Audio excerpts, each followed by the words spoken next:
Peace and blessings, everybody. Peace and blessings. Good evening. Good evening. Welcome to the November 10th Community Board meeting for the Human Services Committee. My name is Isaac Scott, and I'm the chair of the committee. This meeting is called to order at 6:09 p.m. And tonight we are joined by our staff liaison, Marlene Pierre, who is the staff liaison to our committee. In order to conduct an efficient meeting, let's observe a few ground rules. No one may speak until granted the floor. CB 11 members, if you have a question about board business or wish to make a motion, please raise your hand and wait to be recognized. To raise your hand through Zoom, click the participants icon and you will find the raise hand function there.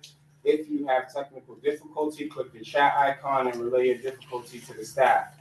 Members should not engage in a back and forth discussion. The chair will recognize the next person to speak. The chat should not be used for CB 11 business or questions about agenda topics. All such remarks should be made on the record and when recognized. Please keep your questions and comments brief and on topic to the discussion. Members of the public, if you have a question or a comment about the subjects on the agenda, please raise your hand and wait to be recognized. Does everyone in here have an agenda? I know. Did you get an agenda? Sure. So now we will do roll call. Committee members, please answer present when you hear your name. Marcel Bondino. Present. Leslie Colon. Present. Ada Gavizzi. Present. Greg Chancellor. Chancellor Greg. Present. Robin McGinty. Jennifer Meyer. Present. Hayward Mouton. Present. Tanya Phelps. Valerie Ponte. Valerie just responded. Janelle Satija is absent for this meeting. Isaac Scott Present. and Robert Stration. Present. We have a quorum. Thank you. The agenda for tonight's meeting was distributed ahead of time by the board office and was posted online. If there's no objections, we will adopt the agenda as stated. Committee members, Isaac. if you object to the agenda, please raise your hand and wait to be recognized. Okay, seeing no objections, the agenda for tonight's meeting is adopted. There are no meeting minutes from last month to be adopted at this moment. The meeting minutes for October will be adopted in December. However, you should have received the meeting minutes for September, June, and September already. With that, we'll transition into our announcements. Great. Okay. So, what's up, Dave? All right. Okay, so let's get into our announcements. So the announcement section is different from the update, the informational updates, in that these are random. Are there any random announcements, events, just things in the community going on that anyone wants to inform the community board on, the Human Services Committee? Yes. Hi, Antonika James, Community Liaison for the Connect Program at Housing Works Community Healthcare. I just wanted to announce that we will be collaborating with East Harlem Community Partnerships as well as Art in the Park. Mark your date, December 5th, Friday, from 3:30 to 6:30. Our traveling wellness mural will be working on that. And it will be up for community members to be able to come to the site and contribute to the mural, to create a wellness mural that is traveling to different places throughout the community over the course of the next year. So this is the next stop. It's going to be at East Harlem Community Partnerships, which is located at 71 East 111th Street on the second floor, and that's going to be Friday, December the 5th. From 3:30 to 6:30. Thank you, Anthony. Is there a flyer or anything? Yeah, it'll get to you before the end of the week. Thank you. I appreciate it. And there's also an RSVP on there as well. Perfect. Thank you so much. Hey, yes. No. Okay, Robin, please. Hi, I've been asked to participate in the planning committee for the Silverman School of Aging pre-conference. It's gonna happen in May, so I'll keep you posted on when it's gonna be. If anybody here is interested in attending or presenting, let me know. You got plenty of time. I'm definitely interested. Cool. That's what's up. Thank you very Well much. done. Are there any other announcements from anyone in the room, community board members, members of the public? No, you're doing the information update. Okay, I don't see any hands up on Zoom, so I will keep us moving up. I see a hand that just popped up. I shouldn't have said that. How you doing, Mark? Can you unmute yourself? Hi, I'm on, can you hear me? Yes, we can. Yeah, sorry, I wanted to attend in person, but it was a long day. And so I wasn't going to make it on time, but I just wanted to introduce myself. I'm a member of the Carter Hospital CAB and a recently minted member. My full name is Mark Shiflett. And one announcement I had was on this Thursday, there's going to be a health insurance webinar through Health and Hospitals combined with New York State of Health. And it goes from 10 a.m. to 1 p.m. So it's primarily Medicare, Medicaid. Let me see what else. Sorry, there's a lot of noise in the background. It's going to cover Medicaid updates, New York State of Health open enrollment updates, Medicare open enrollment and Medicare updates, EPIC, New York State elderly pharmaceutical insurance coverage. So I can put the link in the chat, but the chat isn't enabled. So Okay. Yeah, not so would you mind, yeah, no, yes, the chat is disabled. Yeah. Would you mind emailing that flyer to me or the information, and then I can send it around to the board members? I can send you the link to the X Twitter post that has Yes. most of the information. Yeah, So whatever we get to that place where we can register. yeah, because I think it's important for people to get updated on what's going on, particularly now with all the issues with the Medicare, Medicaid, and the federal government. So, and get it from the horse's mouth. Leslie, you have a question? Yes, Mr. Mark, this is Leslie Cologne from the board. I'm curious as to, this is a webinar.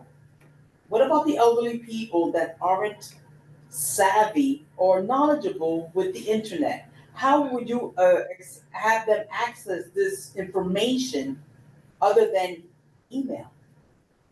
Oh, you're talking to the wrong person about that. I mean, it's I'm just here just to let you know about this event happening on Thursday. Can't really help you in terms of how the elderly will or will not access it. So Basically, you're telling me you're eliminating the elderly community that can benefit from this service, but they can't access it because they don't have access to the webinar. That's what you're telling me? no. I'm just saying I'm just passing on the information to the committee. Yes, that's right. Hold on for a second, just so we're on the same page before we even keep going. I think we all heard clearly what the gentleman just said, in that he's sharing the information about the event. Well, if we get the information about the event, I'm more than happy to share it with you, Leslie. Okay. And you can look further into those questions with the actual organizers, not just the person who shared that information. Thank you, Mark, for sharing that information with us. Great. Thank you, and nice to meet everyone. Hopefully I'll make it there. Hopefully I'll make it there in person soon. I do have an answer for you, Leslie. The Medicare Rights Center. This is what they do day in, day out. Medicare Rights Center. So one of the things that I want to ensure that we are doing and not doing, and I know that, and I'm gonna say this, one of the things that has been a big thing for me is the respect and the tone that we give our presenters, because we want people to come back and we want people to share. And I am having had inherited a committee where we had to fight to get people to come back before us. When we have people before us, I just want to ask that we are respectful in how we ask and talk to people. So I'll just say that and leave that there. Are there any other announcements from any board members, any members of the public. But I'll keep us moving. We're gonna move now into our informational updates. Our first set of informational updates is from the New York Department of Health and Mental Hygiene. I did see Pauline on. How you doing, Pauline? Hi, Chair Scott and the entire committee. Good evening. It's Pauline Ferranti from the Health Department. So just wanted to give some quick updates. I'm gonna share my screen if I'm allowed. And I will just encourage everyone again to always visit our website for the most up-to-date information. And usually all the fun, new, important stuff is in the news section. And so as you can see, there's an announcement that the mayor announced opioid overdose deaths dropped significantly for the first time in 2024. So if you click on that, it'll bring you to the report that we put out if anyone is interested in getting that information. And then also we are recommending everyone to get their updated flu shots and other respiratory illness shots for the season. So I wanted to just highlight that we have what we call the NYC Health Map. And there's a multitude of categories that you can click on for information. But one of the most important ones I think is for vaccines and where to locate them. And so you can see all the entire list of vaccines that we have on the side here. And then if you click on one, it'll give you the map of the entire city, and then you can zoom in and see where the closest place in your neighborhood would have them. So for East Harlem, a couple of pharmacies in your neighborhood are providing them. Of course, if you have a primary care physician, they will be able to provide that to you as well. And if your children need vaccinations, to go to their pediatrician for those as well. And I know that there was just a conversation about health insurance, so I just wanted to pull this up that we have some information on our website about renewing or enrolling in health insurance. So if you have any questions, there's a phone number that you can utilize. And then also there is information about Medicaid as well. So, try to use the health department as a resource also. And those are my major updates for this evening, and I'm happy to take any questions. Thank you so much. Thank you, Pauline. Are there any questions for Pauline Ferranti from the Department of Health and Mental Hygiene? No questions? I have that link that you pulled up, so I'll share it around with the committee so everyone can take a look at the press releases where they can see that notification from Mayor Adams and everything else. So thank you again, Pauline. Wonderful. Thank you so much.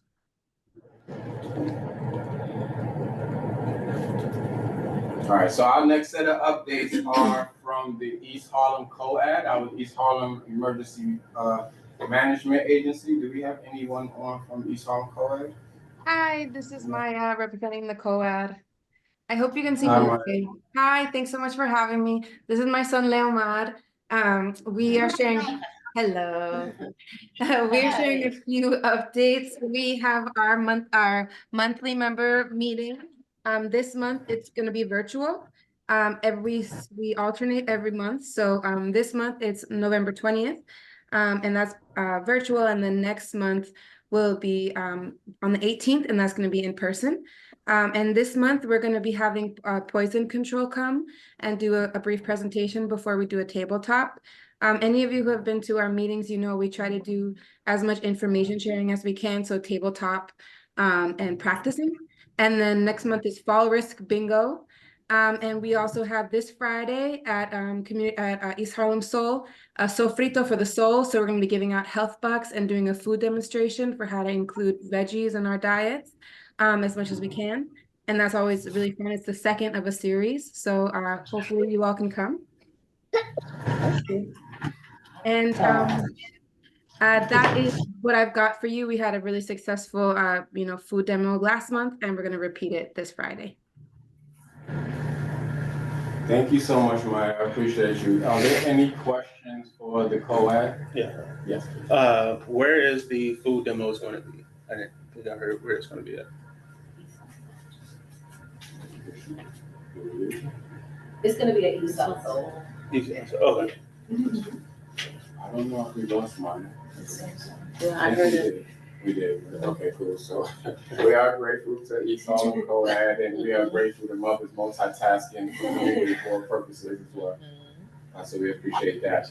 All right, our next set of updates will be from the Center for Comprehensive Health Practice, CCHP.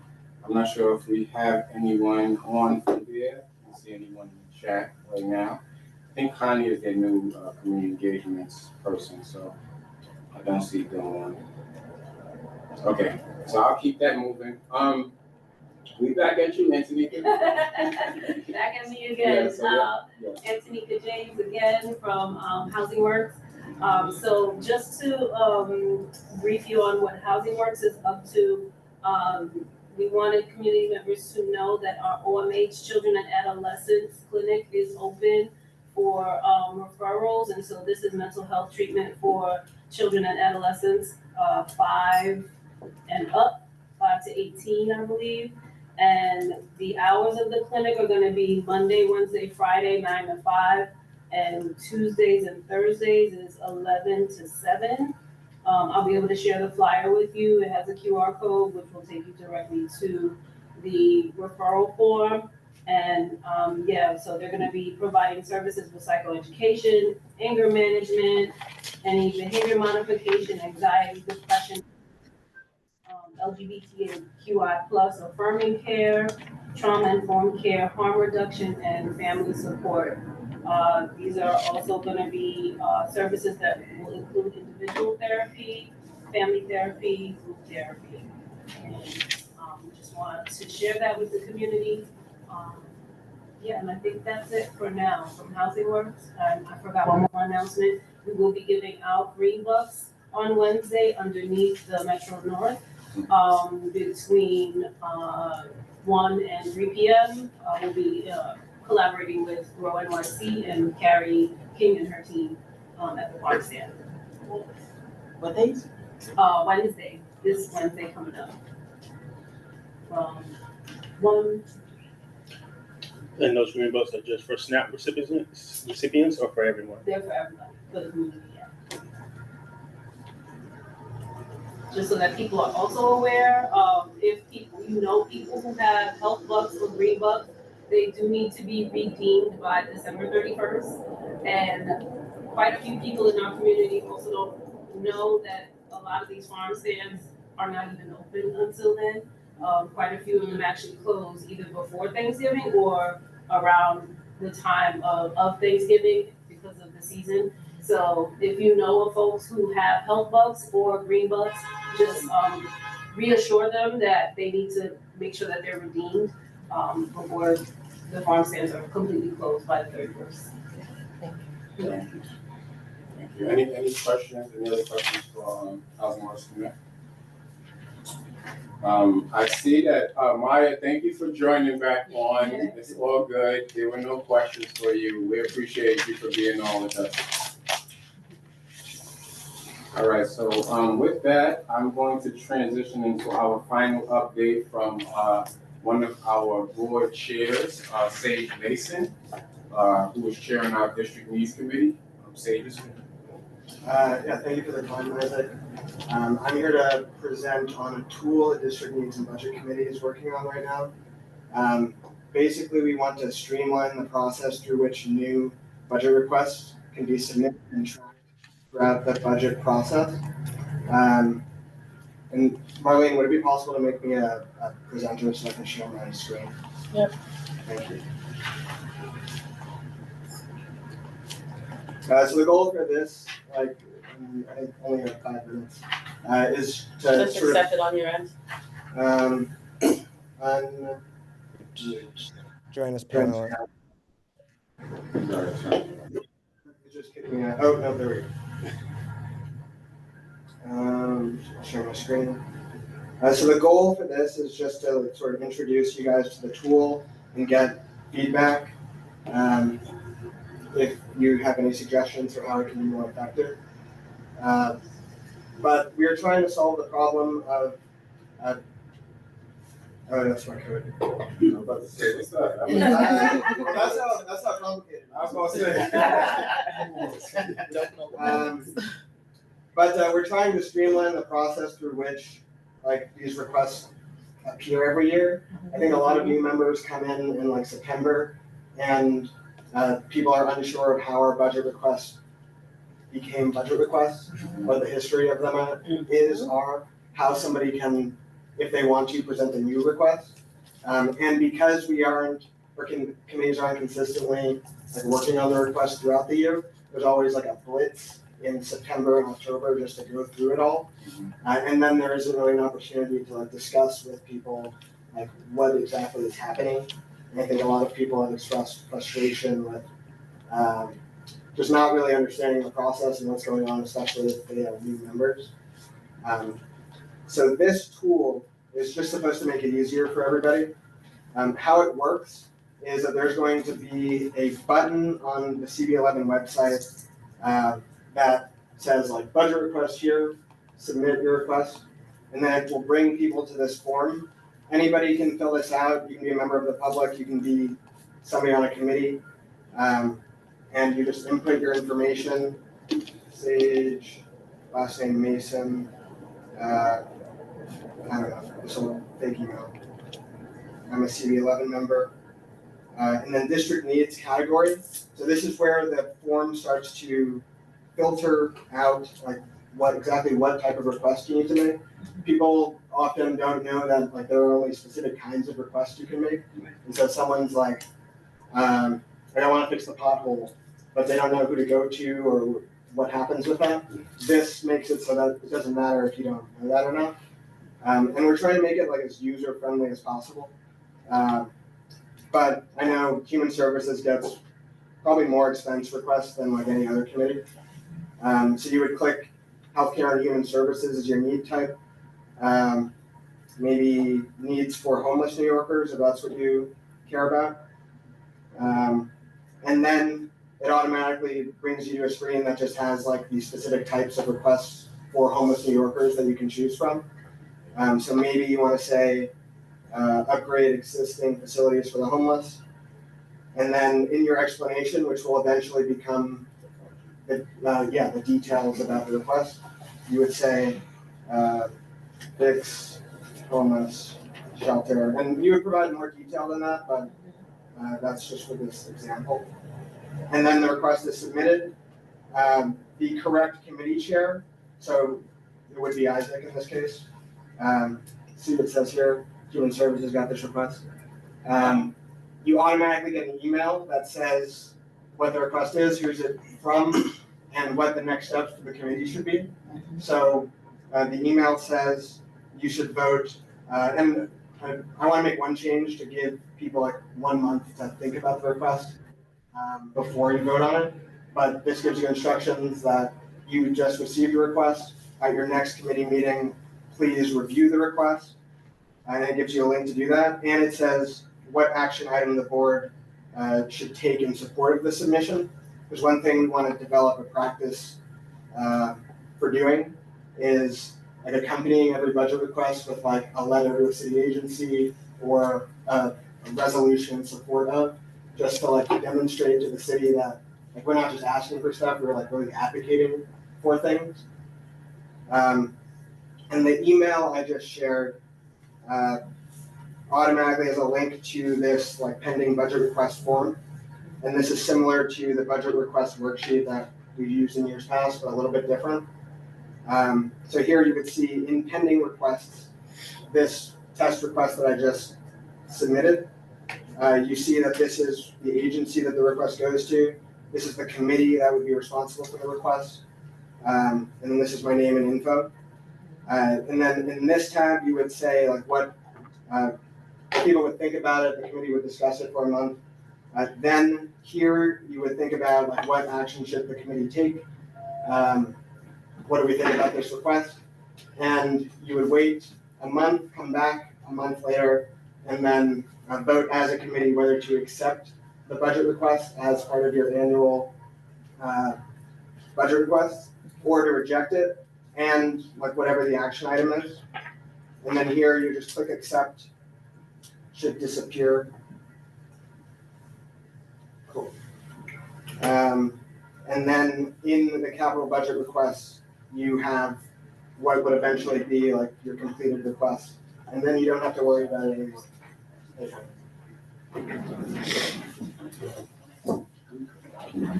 So how, what if more than one person asking the same request? Would it be grouped or will it be as a separate request? Well, I thought about that. I think the committee, because it's the same committee evaluating all your requests, might say, like, we already have a request that seems to reflect that. Maybe you would go back and like edit the first request to be more inclusive for whatever. I was thinking if they can be ranked as well, if there are more requests on a certain topic, if that can become a priority. I like that idea. Leslie has a question, and then I have one too. Oh, sorry. I wanted to question, the budget that you're requesting, so there's a budget for parks, okay? I live in the Micheloma complex. We needed funding for parks, for the children in the neighborhood. The closest park is Central Park and Jefferson. There isn't anything within the vicinity for kids with special needs, special sensitivity parks. How can I put the budget in, or how can I request for the budget to fund a park within Franklin Plaza for that? I think that's an excellent example. Perfect example. Thank you. And so you would either fill out this form independently if you want, or send an email to somebody to do it for you, or call somebody to do it for you. If, like I know you just mentioned, there's some people who are less like tech savvy. Like as long as you know somebody who can do this, like you can call me and I'll do it for you. Okay. But I wanna make sure that it gets sent to somebody else to approve it. So that, once I fill out the form and the survey for you, it would automatically get routed to the Environment, Open Space and Parks Committee, who would, decide whether to accept the request. That was my question, came in at that point. So, we only actually vote on these requests once a year. So when you earlier you mentioned we get it and we would vote on it, did you just mean like we would hold it for when we got ready to vote later in the year? So ideally, you would vote on it in the moment, to whether to include it in your budget request. So you would discuss it for a month, think about it the following month, and it would be like a recurring item on the agenda. Oh, so you're saying it would automatically be within what's already have been adopted? Yeah, so when you say like, we only vote on these once a year, that would be voting on whether to approve the final list of these requests that you've accumulated throughout the year. I guess, Leslie, was I, Right, no, so I have been through this dance before, and they always say because we're Mitchell-Lama, that I have to go, it's not approved because it's Department of Parks that has to approve it. So what is this dance that I have to go through? Because they said it's a park. So the Department of Parks has to approve it, but it's a Mitchell-Lama. So it's not NYCHA or city, so they fit in a gray area. I wanna know what's that gray area and how can I fight it? well, if there is like a budget request, we would hear back from the city agencies, and another part of this is like continuous consultation with the city agencies. So if Parks comes back and they're like, this isn't our job, like this is in Mitchell-Lama, we can amend the request to go to, maybe it's HPD. It's See the dance I'm getting? And so I went from disco to mambo. So, like, I Come on think now. there are certain challenges just with like navigating the bureaucracy. But if you've asked both of them and each of them says like, go to the other one, then you go to both of them and you're like, I have. you need to talk to each other. I'm not new to this. I have. Mhm. And I keep going mambo, salsa, disco, freestyle. I keep doing this dance back and forth. So I'm trying to get a direct route because it's a Mitchell-Lama complex. So I get this back and forth, back and forth. I want to get it direct because now you're saying this is part of the budget. It's a park budget, but how do I continue to go forward with the dancing? So, You know what I mean? hold on, Trent, yes. So I came in late, my apologies, I'm looking at this. And you are? I also Tanya thought Phelps. Hi, Tanya, thank you. So I have valid family history at Franklin Plaza. So you're looking, because Franklin Plaza already has parks.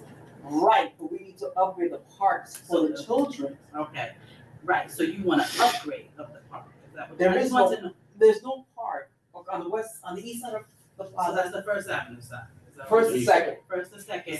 The second and third avenue doesn't have a park, and we've been trying to upgrade the park for the kids. Okay. It looks like Ukraine, I'm sorry, but it looks deserted. There isn't enough parks for the kids that live in the community, I in the understand. complex. No, my family's from Franklin Plaza. Right, so there's already, and I have a lot of children that have sensitivity problems. Autistic, and I wanna address that as well. Okay. So we just have the basketball court, but those are for the older teenagers. There's nothing for the little kids, for the middle-aged kids. Right, okay. So there's nothing there to play. Right. So the parents don't have nowhere to take their children. They come down, but it's like, and now what? So I'm trying to ascertain a park for that side, and it's been a while. Uh-huh. It has been, we have the east side that has a park, and it gets inundated with children from 106, 108, which do not live in Franklin Plaza. They dismantled it, they tore it down, and the complex has to repair it, not the people that live there. I see. So if we can get another playground, an alternate playground, so that the kids can disseminate and not be on top of each other, how can I do that? And you didn't get any response when you went to Nothing, I get HPT? this back and forth, this I dance. know somebody at HPT, so. So I'm gonna, let's go to Chance and then we're gonna. Thank you. On this specific, I think let's talk later about how to, you know, And I You wanna think, dance? I like to. I think ultimately though, this is a conversation for parks, Yeah. open space, that's the committee to go to, and that's that's your advocate in this fight, so that there's no more of that dancing around. And because that budget request is gonna go to them, and then it's from there, it's on the chair to really push that, and, that would be my, yes, Chance, I wanna move us on. Yeah, I was gonna say, it's gonna be parks, and I'm part of that committee, so, no, I love parks. Our next meeting is gonna be in December, so, just come along, December 4th. Is our next meeting, so come, and send us an email, it's the email, we'll go to, oh my gosh, I'm thinking of her name right now. Secretary. Rosa. So I'll go to Rosa, and so you can they'll make an announcement there, and we can see what we can do. I definitely agree with doing that form too, just so they have it in their log, because I think it's a good streamline tool. Thank you for that too, so. Yeah, and I will make a note of this request specifically, but we are still like, the purpose of this is to get feedback. Like everyone said, we haven't like launched this yet. That was my question. Yeah. How much more feedback do you need? I wanna meet with every committee, you know, we're pretty early in November. But hopefully I'll get feedback this month, make changes for next month, confer with my committee in December, and then streamline this in January when the initial proposed budget from the mayor's office comes out. I have a question. So this will be live all year round? That is the All year vision. round? I still, you know, I need everyone to be like, yeah, we support them. Okay. But the vision is that at any time somebody can submit a request. I think also say in that, I think another thing, is in that effort is getting board chairs to begin to, the same way we have on our agenda, committee discussion on goals, committee goals and objectives and budget priorities. This is an item every month on our agenda. So every month we talk about this, and I think that's something that every committee should do, so that they're used to having that conversation, they're used to, you know, sort of working towards a specific goal. Because I think people come out of the summer and just fall right into September, October, you know, and there's no preparation. Yes, Marcel, and then I'm gonna push this one. What is for the individuals that submit the request, do they receive a response email? Is there a turnaround time listed in the email? What does that look like? That's something I haven't thought too much about because, but I like that you're asking that. There's a notice at the end that's like, if you have any questions, we will follow up with you. And there's an opportunity for someone to put in their contact info. Okay. If they don't have an email, they can put in a phone number. Good. Which is in response to some feedback I got about people, like not everybody has an email address. But phone numbers are good, it helps connect, build that trust with the community. Yeah, but I'm not sure about like, automatic follow-up, so I just have to think more about that. Thank you. All right, Sage, are you good? Yes, thank you. Thank you very much for your presentation. I appreciate you very much for your work. Love it very much. I'm going to push us forward to our presentations. We have two presentations today. One is from the Goddard Riverside and the other one is from Mount Sinai's Cancer Hospital. We do have a gentleman from Mount Sinai here in person with us. They came deep. So as is a practice, we try to give, I want to accommodate you guys for being in person with us. We appreciate people who come into the room and with us, because we get to see you and we get to, it's different. So I want to turn it over to you. Let you. I don't know if Dave, Joseph is on, but if you are on, Joseph, I just want to switch the order of presentations. But I don't see this. So, but we are good. Brad, whenever you. And can you guys hear if we sit down?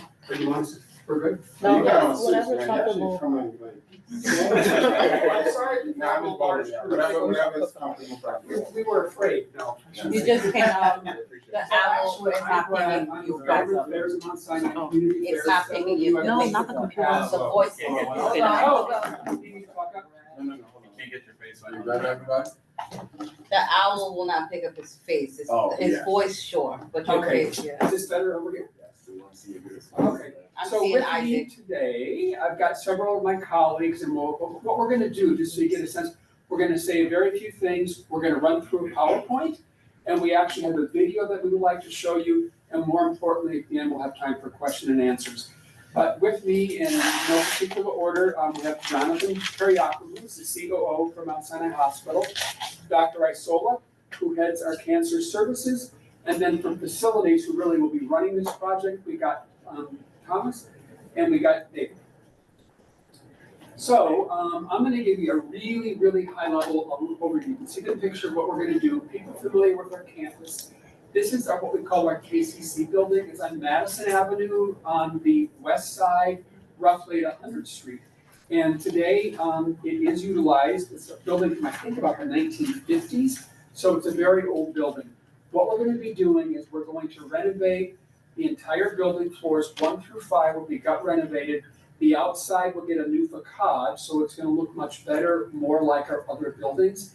And it's gonna become a cancer hospital. It's gonna have 72 single-bedded rooms. And two things I wanna stress before I turn it over to others. Number one, we are gonna be partnering with Positive Workforce. We expect over the next 4-year period, up to 400 construction jobs will be created. Obviously, our goal is always to hire local in East Harlem, so we are gonna be working with Positive on that. And then the second thing that we like to always talk about is immediately there will not be new permanent jobs, but over time, new jobs will be created. And again, we like to hire as much as we can locally. And last year, for example, we hired about 450 residents of East Harlem into permanent jobs. We work with local organizations like Strive, the Doe Fund, and many others to bring people in. We're gonna keep doing that. But that's really the high-level overview. I'm gonna let our experts talk. Jonathan, I think you wanna go first. We're gonna have Dr. Isola, and then our facilities folks. So I won't keep getting back up until the end when we do our questions. Yeah, thanks for having me, Jonathan. I'm the hospital COO, and I mean, Brad stole most of my thunder, but I think this kind of goes towards we want to be as an organization, right? And I think, Dr. Zola will speak after me, but Dr. Zola and team have kind of built this world-class clinical team. That when people ask me what my job is about, it's my role to kind of bring it all together and make sure they have the tools and the resources and the facility to literally be able to match what they do clinically with everything about it. So Brad said it, this is at 1450 Madison between 99th and 100th. It isn't a new building. The building is currently operational. We're in the process as we speak, as of last week, starting to move a bunch of the services around. And Brad mentioned that there won't be new jobs up front, but as the construction kind of shakes out here over the next 3 years or so, and Tom and David will tell you more about the construction itself, we'll have a lot of new cancer jobs, right? And and I think what'll happen here is, we will have the best facility for cancer in, I'll say New York, but probably the country at some point here. I wish this presentation had a version of the current building. You'll understand it if you saw it. If you're ever down at 100th Street or on the side of campus, stop by. You know, I will say this is kind of, you know, Brad mentioned that the buildings from the 50s. We do have buildings on our campus from 1920, and I think this has just been part of our vision for the next, you know, 5 years, 10 years, even 15 years out as we look to upgrade our facility so that we can make sure our patients from the community and from outside the community have the experience we expect them to have. You know, this is essentially in sequence. We just finished, and if anybody ever gets down to Sinai, you know, we just finished a few weeks ago our emergency department, which took us, you know, the better part of 6 years. Tom and David are both newer than that, but, you know, I remember the day we started, right? And I thought we'd never get there. So it has just opened, you know, it's been a big hit to patients coming in. The experience is just so much better than we could have ever provided before. You know, and even before that, we just also wrapped up finishing the renovation of our postpartum enterprise, where we're going to be at some point here a fully single room model, which is, you know, one of the things that we hear from the community of our patients and how long is no new mom wants to necessarily be next to somebody else who just had a baby, right? So, you know, we're getting over that hump. The construction's still happening on our older floors, but, you know, here in the next couple of months, we'll have a full renovated postpartum enterprise. So, you know, these are just the beginning of things we want to do on the campus. You know, we've been blessed that, you know, we're able to invest in the campus so that patients really do have, you know, the experience that they deserve. And I'll stop there. Obviously, Dr. Solo will tell you more about, you know, all the clinical needs and the clinical reasons we're doing this. But, you know, we're excited. So it'll take a while, but you'll see us again here. And thanks for having us. You know, we wanted to be here in person because this is important to us and to the community, right? And even community more that we're part of too. So thanks. Thank We're you. gonna hold all our questions to the end. Okay. Let me know when to move slides. When the construction guys get up there, they'll show you cool pictures. And talk yourself I just wanna work in tandem with you. Semi-cool pictures, No we'll see. Good evening. Thank you for having me. I'm Luis Isola. I'm a cancer doctor. I've been at Sinai for 40 years. So I trained here in the 80s. Cancer care has changed radically in the last 40 years. If you go back 40 years ago, you know, take any cancer, multiple myeloma, very common blood cancer, median survival in the 80s, 2 years. Nowadays, patients live 12, 15, 20 years on therapy. Now, those therapies are very powerful and they come at a high expense and a high, you know, difficulty to administer. A lot of these therapies make patients very immunosuppressed. When they're hospitalized, they need to be in a single bedded room. When we built our hospital, you know, Birmingham Pavilion now is decades old. Many of the rooms are double bedded. Nowadays, we have to, you know, close one of the 2 beds because we don't want to put patients in jeopardy. A lot of cancer therapy nowadays is given on an outpatient basis. But when you put patients in the hospital, you need to have facilities that are, you know, really in agreement with today's cancer therapies. So that's the purpose of renovating this part of the hospital, to create a cancer facility that is going to be the cancer facility of you know, the 2020s, not the 1950s. Mount Sinai is already a top class cancer program in the US. We're an NCI designated cancer center. We're ranked in the top 10 in the country.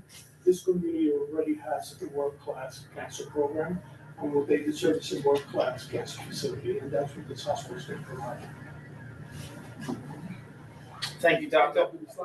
Yes, my name is Tom Foley, SVP with Mount Sinai. I'm a civil engineer. We're so excited about the new cancer hospital. So, do you want to go to the next, or I'll drive, or Yeah, no problem. whatever works? You just hit that button. Okay. Yep. Obviously, Brad had touched on as far as community hiring. We're really excited about that. We're also going to be establishing a dedicated email that's going to be going to our team. We're going to be managing this hand in hand with Gilbane construction managers who we worked with in the past. So excited for that. Sorry, right here. Oops. Oh, see, I messed with it. Look at. No, it's Let me okay. go back. I don't want to. Maybe I'm better. Maybe you're better off driving. I'm not a good driver. Look out. So So you wanted to go past We'll this go one? past, we'll go to the next one after this. That's great. Right here? Yeah, there we Okay. go. You can see here, these are renderings, right? We're gonna be starting the work physically in January. David's gonna go over the schedule here. This is just a placeholder, right? That's a standard placeholder. What you see here is really attention to the detail, wayfinding, public realm, benches here, the lighting really ties in the community experience with the patients, with knowing where they're going. It's called by wayfinding as far as where they know where the entrance is. A really soothing place, both inside that we'll see, and then also exterior, so important. Next slide. This goes into as far as really the designers that were working with us, working so closely with Dr. Isola and his team. What does it mean by having a state-of-the-art facility inside, outside, as far as bringing that new technology in, not only with the beautiful colors and obviously the lighting and everything else, but this ties into the research as far as the cancer hospital for today, but also 40, 50 years from now as well, to be flexible in that space. Next slide. This is what you saw from the beginning, right here. This is, what did we call this again, David? This is our skybox. A skybox. So we have a skybox here, not like MetLife Stadium or the Garden. This is even nicer. So, and then what they say by biophilic, right? That's just a fancy way for saying really having a state of mind while the patients are here with their families. It really is stunning, and it really has that soothing effect. It's connecting the patients, their family members with nature, with obviously the plantings here, and also for the staff. We can never forget about the doctors, the physicians, the nurses that are part of our team and working hand in hand and changing people's lives each and every day. Next slide. So it's not just about, it's all about as far as the infrastructure as well. So when Brad and Jonathan talked about going down to its core from a 1950s building, what does that mean? It's just not down to the steel studs, literally there, and we're working in a live, quote unquote, live hospital, which David will talk about, but also all brand new MEP, all mechanical, electrical, plumbing, everything brand new. It has to be. Each of the rooms will be dedicated from a thermostat as far as the temperatures that's going to be comfortable for the physicians, for the patients, and all that infrastructure is brand new as well. So this is a project that we started the design on a couple of years ago and working with the doctor, but we has also ordered up the chillers and a lot of the things that are long lead items. We've already purchased those. The facade, all those precast sections that are beautiful, those are already ordered and ready for delivery. They're actually out in storage, so we're really excited about that. So we really took a lot of the risk from the project from a schedule standpoint because it's so important. Next slide. Again, these are some renderings of the specific design that we're incorporating here from KPF HKS, really world-class architects, literally working around the world in healthcare facilities, and then we have them working here at our campus. So we're really excited about that arrival experience. Next slide. Again, this is what I refer to as far as adaptable. You see the light in the patient's room, individual rooms, as Dr. had said, and Jonathan, 72 patient rooms, individual single beds, and you can see room for training, for research, and all those things, the teaching right here, right as part of the cancer hospital. Next slide. I'm going to interrupt. I know this has been a big deal for the community. Correct me if I'm wrong, but all those rooms, in the unlikelihood that there's some sort of disaster again, they could double up. Obviously, kind of learning from COVID, and I know that's something the community felt very strong about, that they're single rooms, but they're equipped in a disaster that it could become doubles, correct? Thank you. Yes, thank you. I know that's Would that be like a sliding door or just a curtain construct? I should be sliding door, but there's double head gaskets. So the curtain is double, yeah, and Tom talked about it a little, and so did Dr. Sola, is each room will be adjustable for sickness. So, in the event of, to Dr. Sola's point, we're still operating in a building from the 50s. Like, it'll allow us to adjust based on what we look like in 5 or 10 or 20 years as far as the types of, facility that's needed for different types of therapies. So I should have said that today. And as you can see here, right, the family center, each of the floors, the waiting room, the cafe, even a wellness spa. Very stunning, $340 million capital investment. It will be a challenge from an engineering standpoint. The job will get done, but it's not all about the pictures. It's about us as far as communicating. We're here anytime that obviously chair and the committee members wants us here. Any questions come up, we're always available. I know David will touch on the schedule. Generally 7 a.m. to 3:30 p.m., probably do some Saturdays as well. And then David will go over as far as the, we have some renderings and also a schedule. Sorry, a video and then also a schedule. So David will touch on that. Hi everyone, I'm Dave Geller. I'll be handling the project management of the Tisch Cancer Hospital, with obviously a very exciting opportunity for us, and even to bring to the community. So as you know, we're obviously on Madison Avenue. This is the front line of the campus, and obviously we touch upon a big, sort of, I'll say, center point of the community and where we're located and how we're positioned. So obviously, just these are the pretty renderings that we're going to bring to fruition. Obviously, the patient experience for the for what we're delivering to be able to match the medicinal levels that Dr. Isol and his teams will bring is going to be paramount. So what you're seeing there is obviously just these are the renderings that we've been working with. A lot of the colors, a lot of the materials you'll start to see that will be what we bring to fruition. So if we can. So we get into the project schedule and logistics. Excellent. All right. So right now we are in the, I'll say, pre-construction phase, pre-mobilization. We have our, as Tom noted before, we're working with Gilbane Construction Company. They are a highly recognized international construction management group. A lot of substantial work in the New York City metro area, as well as up and down and around the country.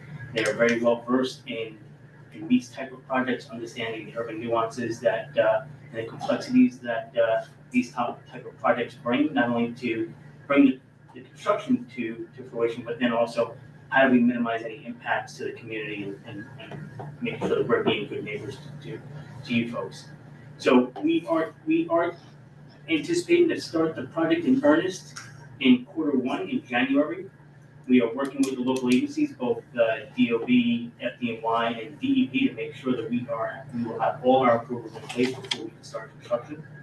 And to that being said, once we have everything in place, we will start what we're calling a soft select demo program, and then that will start to roll into you'll see from a neighborhood perspective, you'll see scaffolding. You'll start to see some momentum starting to build. We'll put our temporary logistics in place. You're going to start to see the barricades and barriers that you'll see, sort of traditional to all major projects in the New York area. And then from there, we do plan on having an exterior hoist, both for materials and for our construction teams. We do, as earlier noted, we have a phase 1 and a phase 2. We're breaking the project for all intents and purposes. We're cutting it in half into the north and south side. We're in the process of decanting the north side, making sure that all of our patients, staff, and teams are out of that north side.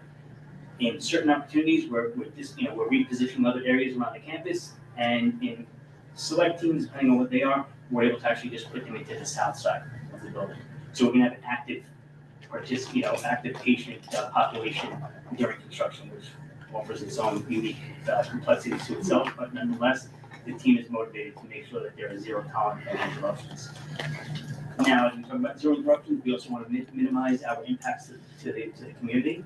So with that being said, on the exterior logistics, we will be working on noise mitigation solutions to how we're building this. Obviously, there's benefits to our patients, but then also to the community. We don't want to be that noisy neighbor that you hear during the day and disrupting your days. So we want to be good participants there. So we will work with our construction manager to make sure that we're doing that, and that's going to be something we will review daily. We will come back to the board with a hot email line that we'll be able to give to the teams, and from there you'll be able to, if there's any problems or any complaints, we'll ask you, please forward them over to us. We will review and get back to you. I'll work on a timeline for you, because it's important, but we do want to make sure that we're being responsible to them, and we're getting back to you. We do not, like I said, we want to be good neighbors, and we do not want to make interruptions. So we'll have that active, and that will go to a select team that is empowered to make decisions, and we'll make sure we're expediting the resolution. So that Sure, yeah, because there's no music to it. Okay. I wanted Rolling Stones, but everybody said no. Can we have a question now? Sure, you can ask, I guess, we can do that while I wanna log in. Yeah, ready Yeah, to let's see finish if I with that can- presentation? I want you Well, it's just gonna be a video. We're going to the video and we'll talk more. The Video is video. really short. Video is short. Can I try to see Oh, if we can get Evan is through our? asking you to You come want to see in. if your email? Yeah, you wanna try? No See if problem. my email might work. When they're pulling that, I think the it's other fine. thing that always If it- important to if the yours board, when we doesn't talk work, I'll about put the mine. construction jobs, they are union jobs. That's the other key thing I think that's going on. And we'll be, thank you, Brad, we'll be partnering with the local unions, with all the trades, as far as hiring fairs and things like that locally, so that's, that will be happening, 100%. While they're still trying to figure this out. So, okay, we'll go about the video. Yeah, at least I might record on my phone. Oh. High security. Yeah. That is, I hate marketing. Yeah. So as we talk about the local employment, so we will work with Vinny at Positive Workforce. We'll make sure that we get for key jobs, skilled labor where possible, and or I know Vinny offers training as well. But we're also gonna work with the local unions to make sure that they're pulling from this community first when we go to the halls. So they'll be working through that. We'll work with Gary LaBarbera and the trade organization very intimately to make sure we get the right people. So let me see where we are, if I can get a code, hopefully this works. And while we're pulling that up, any questions? We can start. I wanna, hold on for a second. I wanna get through the video, then we can open it Okay. up for the questions. That way we're not doing too much at once. Got it. This is the only way is keeping me quiet.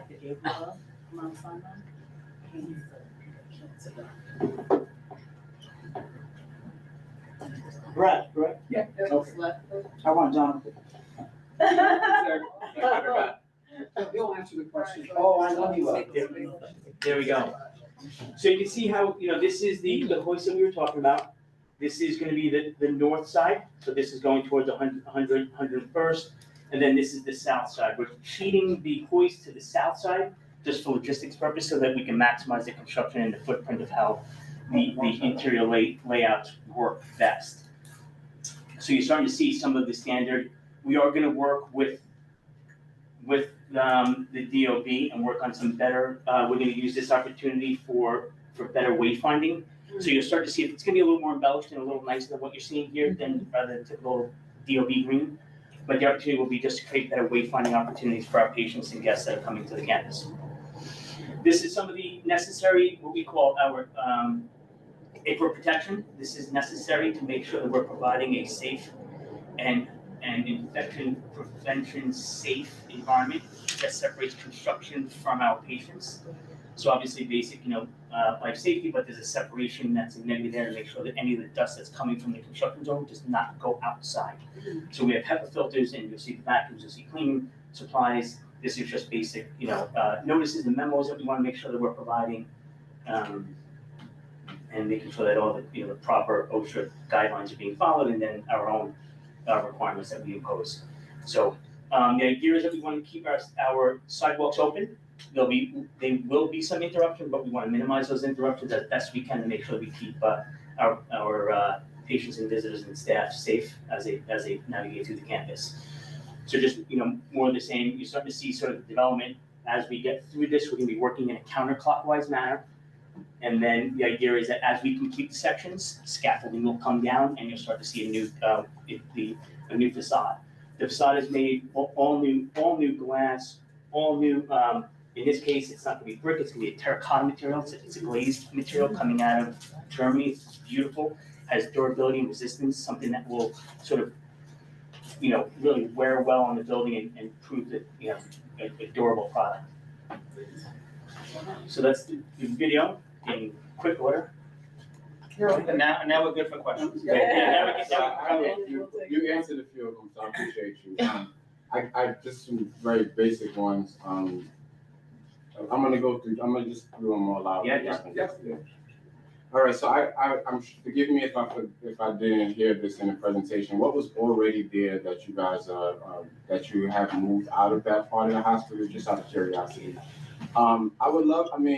You showed us the pictures on how there will be separation between the patients and the construction. That was a big thing that I wanted And to ask staff, about. And I'd love to hear, I'm sure we want to hear more about that, especially air quality and ensuring stuff is not tracked through the hospital. Like to what extent, or like how deep is that divide between those two? It's very involved. It's carefully engineered, both not only and I'm gonna put it out into the community too. It's also what we're putting out into the community. So we're not just blowing dust out into the air, contaminating the areas. These are where we have filtration systems that are filtering out those dust and the particulates that are getting out there. So we will have to exhaust that, but we are that will be filtered. So we're making sure that we're being responsible. So last question. On the issue of services, and Jonathan, keep me honest, the only service that has been relocated, everything's been relocated on the campus, with one exception, inpatient rehab. We actually built out a new unit. We operated about 50 beds at Mount Sinai. We built a new unit at Mount Sinai Morningside, and the rehab inpatient services moved there. All the outpatient services remain. So, is that fair? Yeah, and that's right. And other than that, we've moved a bunch of services around to simplify kind of the video. We're going to close the entire north side of the building, renovate it after. How was that move from the west side to the east side for some of those patients? You mean from the campus? Yeah. And we're just moving around, so a lot of the things on the north side are going to move to the south side. Some of the services are moving to another building where we had space. So, we will have all the patients and staff relocated around the campus. And the basics of it is literally David and Tom, we're going to close the north side of the building, renovate it inside and outside. I'll say 18 months later, they're saying 2 years later, we'll have half of a new building, and then literally we'll move to the other side. From a patient throughput perspective, since you brought it up, we're pretty, diligent about how we set it up. So literally, the half side of the building will be closed and won't be access for anybody. The outside hoist is important because we won't truck anything inside for any of the hospital spaces. So everybody who is around the hospital literally wouldn't even notice, other than maybe some noise, that there's construction happening, right next to them. Last question, and I'll pass it to Leslie Chance and Tanya. Okay, cool.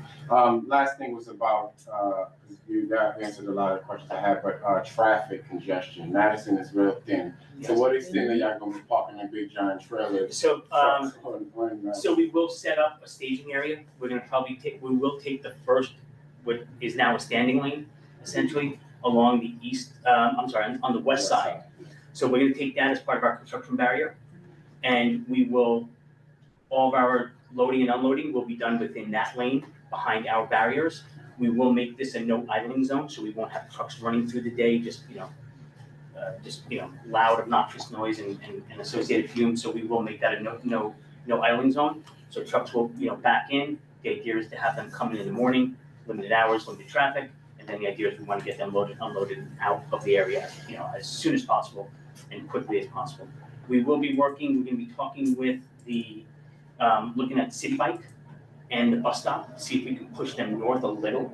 It's a key component to our staff and to the community, so we can't eliminate it. So how do we push it north a little to see if that offers us any traffic relief because of where our barriers are? So that's something that we're going to be talking, at a DOT level over the course of the next few weeks to make sure that, if it's necessary and required. So it's something that we're trying to keep our footprint, our construction logistics as close to that west lane as possible. There will be strategic times throughout the project where we will bump that out and we will take over 2 lanes when we bring in cranes, when we bring in the big cranes to help unload the trucks for the exterior facade panels. We're looking at a rail system that will allow us to use a monorail system around the building that will help minimize the time that we need a crane on the job. So again, trying to, how do we minimize our impact to the community and to our own, our own staff services? That will be something that we're investigating right now. Conversations are happening, they've been happening, and we're going to be continuing those conversations. And we'll let you know before any of those things happen. We'll be letting you know, keeping you posted. What we call is real-time delivery as these panels come in. It's not going to be trucks idling out there taking over 3 lanes of traffic. It's going to be coming in dedicated lanes for access with the crane to set those. And again, those are already been ordered. They're already in storage, ready to go. But obviously, we have to get that north side of the building ready for them. we have an airplane hangar out of Cavalton, loaded with these panels have been prefabricated with the expectation and the commitment for the hospital, to deliver it. So it's pretty impressive. It's a beautiful facade, high quality materials that we anticipate to stand and give us the test of time. Okay, Mr. Jonathan, Yes. I have a question for Please. you. So with the help, with this cancer center, are you gonna activate or utilize the Borinquen Health Center as a way of getting more patients that are cancer recipients or cancer people to go to this agency? Yeah, I mean, we always work with everybody we can to get access to care, right? And I think Dr. Sola's point that he mentioned about having to block all our rooms, it limits our capacity sometimes, right? So this is really gonna help us create capacity. And to your point, I don't want to answer specifically, but No, because I know Borinquen is an affiliate of No, Mount understood. Sinai, so I wanna make sure that yeah, those. we'll work with those all of our clients, channels. those- Obviously, Dr. Sola's team is always looking at different partners that we have, affiliates, even people who come from our community and outside, to make sure we have access to everybody, and that's We're kind of. trying to take care of the people in this No, I community. hear you. They're most neglected, so. Oh, I hear they're Yeah, not- and if they're you more look at common. our rates, and when we went to Albany, if you look at our rates of who we care for, there's probably nobody in New York State that cares for the people who are on the reserve more than Mount Sinai, especially in cancer care. So it's a big part of what we do. So what about the Proton Center that's on 126? Are you affiliated with that also? We are partnered with a couple of other organizations at 125. So if the capacity of 72 beds are full, then that center will be utilized as well? Well, it's a different type of care. So these are inpatient beds. 72 is in the new building. We will probably maintain cancer beds that are already active in the other buildings. And again, this is 4 years out, and I think what we're trying to do here is project what we look like in 4 years. But all that said is, and again, Dr. Sola can tell you more about it than anybody in the world, is we don't know what cancer care might look like in 5 years or 10 years. And I think we plan on keeping some in the other buildings that we have more than 72 cancer beds. Obviously, this building will be 72 new ones, different types of specialties, bone marrow transplant, things like that might remain in the other building because it's already set up. And if it's so be it that in 5 years from now, that's not enough, then we'll start to consider converting and things like that again. The Proton Center has no inpatient That's right. beds, that's all outpatient. Right, Yeah, right. so once they become the 72 beds and they're, stabilized, then they can be used at the Proton Center. Because that's in and out. Many of our patients, and Dr. Isola, correct me, many of our cancer patients utilize the Proton Center for really the treatment they get for cancer, but they're not necessarily inpatient, it's an outpatient procedure. But if those patients, have to be hospitalized, then they could come to Sinai today, or they certainly could use the new beds if, their immune system becomes weakened or something. But we don't do the proton therapy at Mount Sinai. Okay, the access on Madison Avenue, I guess the construction, all that stuff, what about the accessory people and the EMS people that have the ambulatory people that come, that use that main entrance, will that be impeded? Yeah, so right now the answer is no. We haven't seen the scaffold yet. Most of our ambulances come on to 101st Street, right? But most of the ambulances that used to hit Madison used to come for inpatient rehab, of which the program is moved to Morningside. So we think that's not an impediment. We are aware that, the lane closure, and obviously David, Tom, correct me if I'm wrong, the lane closure and scaffold will stop well before the emergency room entrance. Even though the ambulances turn on 101st Street, the entrance is still between 100th and 101st, so wherever 100th would be in the model. So that shouldn't be blocked here. One of the things that we've talked about, and they hear it from me all the time, is, as we get really close to getting a scaffold, is that we'd like to sit with the scaffolding company to talk about, to your point, where exactly can people pull over to pick up their loved one, and where exactly can an ambulance pull over if they're picking somebody up. We don't know that answer yet because we don't have I don't know what the right term is, but we don't have a picture and a layout of the scaffold, but we're getting closer. But those are big deals for me specifically. And, you mentioned traffic. Right now, the most west lane on Madison Avenue is literally double parked cars, right? There's no driving on, and probably the second lane too in fairness, right? So, Madison Avenue is already a little bit slow because of the double parked cars. We did work a few months ago with the DOT to change the signs on the east side of the street where a lot of the food trucks were sitting up. So we did work with them. We actually pushed them onto 99th Street. So they're still there because everybody uses them, staff, residents of the Carver houses and everybody. So we didn't want to get rid of them. They're important to everybody. But we knew we needed to free up the other side of the street because that lane closure is gonna, we wanna make sure traffic. And that continues became to flow. outstanding, That's right. which actually before, often there were cars double That's right. parked. And Most now that no importantly, longer is. the most important piece of the access piece is we used to see issues with when the double parked cars and the food trucks were there, that ambulances couldn't make it through to 101st Street. To the point where we've seen ambulances, FDNY ambulances, literally take patients out because they couldn't get through and they'd walk them to 101st Street. Not okay for anybody, not for them, not for us, right? Right, so why was FDNY, which aspect of FDNY was incorporated in this lecture? Is it the EMS side or the fire side? Both. Really? The EMS side, they work with FDNY and all the departments to make sure that from a life safety standpoint, they're good, from a fire escape point, they're good, you know, everything like that, and again, is that right? Yes, 100%. Everything is coordinated with fire department as far as standpipe access, there's inspections, fire safety. That's just part of doing construction in any public facility, 100%, especially hospitals. So we're actually doing both. To answer your question specifically, we're doing both. So from a facility side, we're making sure there's a regulatory, we're making sure we're meeting all the codes and we're in strict compliance with that. Then from an EMS side, Jonathan and his teams will make sure that they're coordinating and understanding the logistics and the new traffic patterns that are gonna be created. We will keep north of the G-point. North of that will be the accessorized areas, that will be where the ambulance are queuing up. And then on 101st, they'll also try to create an area so you can create those opportunities there. And then also, depending on where you're going on the campus, we're planning on that. There'll be an opportunity for people to park, pull over there and pick up, if they're, their family, friends, or. Okay, and then there's one more. Hold on. Let me circle around. There's a lot of questions in here. Right, wait. Some of these can be followed up with outside. I'm gonna be honest. We're not gonna answer every question that comes up Well, I in this just have one presentation. About the scaffolding, I just wanna make sure that the scaffolding is well lit, like it was on 96th Street. Yes, it will be. Because I know a lot of, in this specific area, a lot of homeless like to convalesce and that under there. So we wanted to make it more lit, so when people walk under there at 2, 3 o'clock in the What morning. you're saying is they hear me say it every single time. This thing's gonna be lit, it's gonna look nice, it's gonna be legitimate. The sidewalk's important for patients, for anybody that walks past, and we don't want it to close. For staff, for everybody. I walk past the 96 Street Chapel every day to walk home. It's legit. Okay, all right, those are my questions, thank you. Work with security teams to make sure we have cameras there. Chance, take a chance. Jen and then Marlene have a question and then Just a couple because of time. Are you guys working with Nitro Carver Houses across the street? Obviously, are you guys having those conversations with them? I know that you guys said that you be talking with the union and talking with Positive Workforce, but are you guys talking to like Nitro's Reese program? The Nitro's Workforce, actually the tenant association. Yeah. We haven't confirmed, we're talking to Nina and to Ida. And I think it's gonna be in January when they want us to come and do a similar presentation.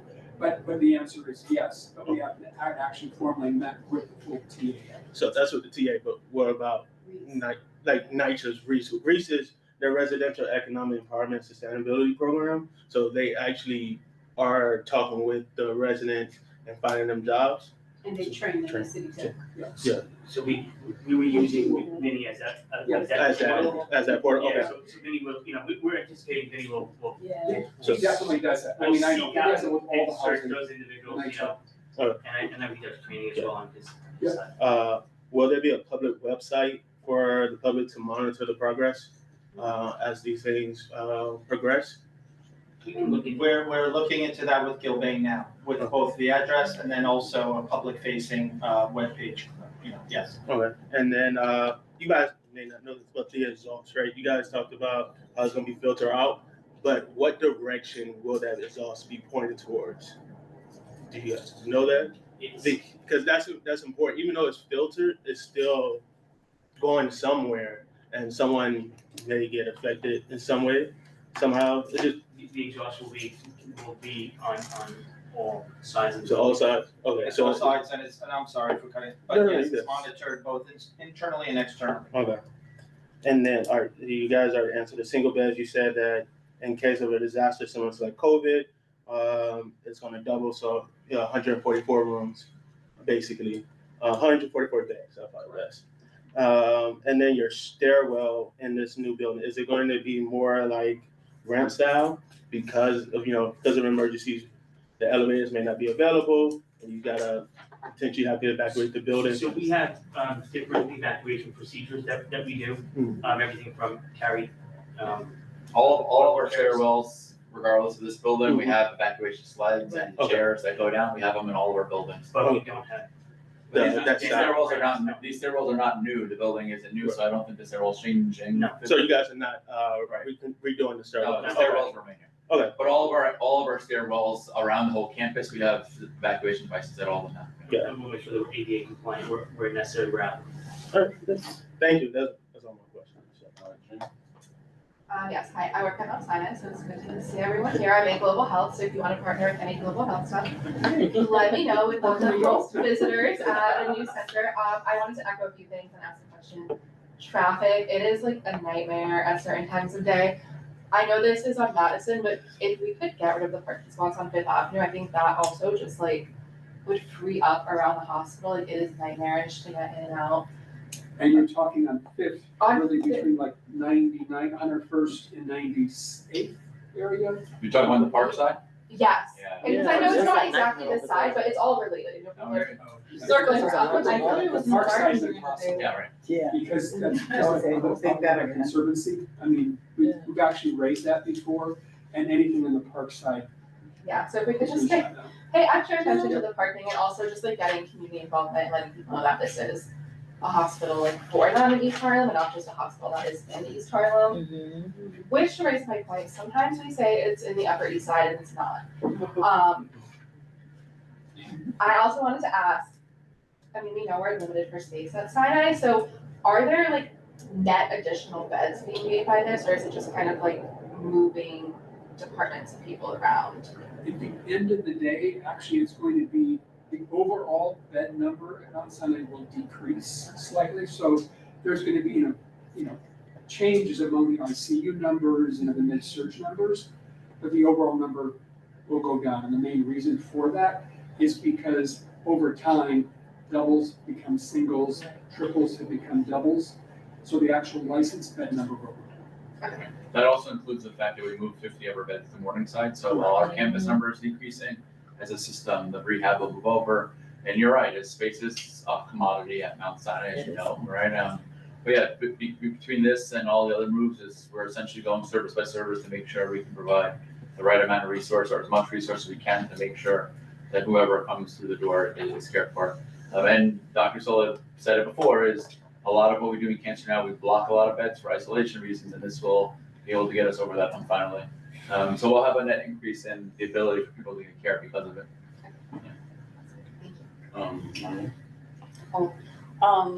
I wanted to know if this committee could, bearing in mind the sensitivity of this topic and the patients, if they can do a walkthrough when complete, so they can see the rendering in real time, but keeping the sensitivity of the topic. Sounds great. I mean, from a construction standpoint, after substantial completion and all that, we'd obviously coordinate that, but that's something that we would love to do. Thank you for this presentation. I think it's a great addition to the community, the update of the hospital. I had a question for the doctor. As an NCI designated center, do you plan on running any early screening programs, especially for low community? We actually do. At this specific building? Yeah, as part of being an NCI designated cancer center, cancer screening is one of our missions. So we have, for example, a van that provides mammography services to our community. Right. We have another van that provides prostate cancer screening for our community. Our cancer facility is run as a hospital facility, so it's open to everybody who comes to the hospital. And as part of that, we have, breast cancer screening, colorectal cancer screening, prostate cancer screening, GYN services. I was wondering, other than the van sitting outside, will there be dedicated space in the building where people from the community can go and have an early screening, like PSA Actually, or?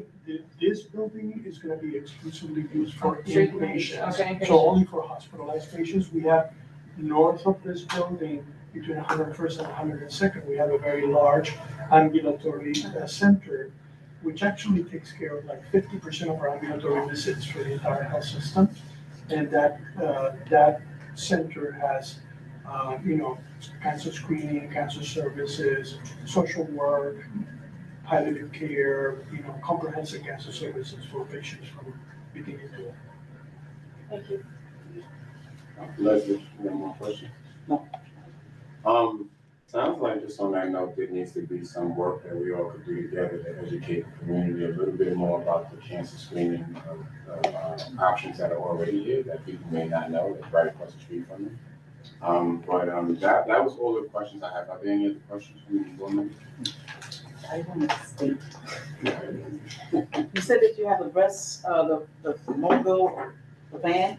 So I understand Mr. Alex Lewis, he runs it and he schedules where to go location. And he does a fabulous job when he attends the Body Again Health Center. The women line up to get their breast screened. They were kind of a little bit hesitant, but because he made them feel so comfortable, they come periodically for that screening. So I must commend you on that. Thank you. It's bright pink, you can't miss it. On that note, It's an actual RV, that's bright pink. That's what I was about to ask. So on that note, we the organization I work with on another church youth and family outreach right here on 116th and Madison, we do open streets now on 115th Street.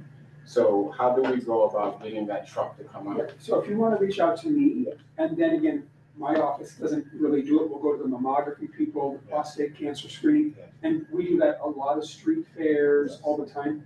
But feel free to reach out to me and then I'll do the connect. Sounds perfect, thank you. All right, any other questions? Gentlemen? Thank you. Thank you all very much. Sorry, Jonathan.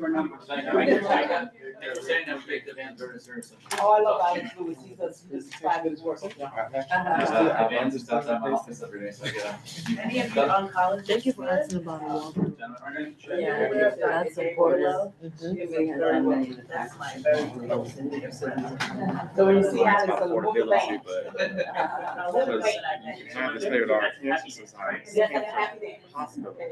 bank. You have people in East Harlem who don't have the insurance to afford it. Are you gonna have foundations to support?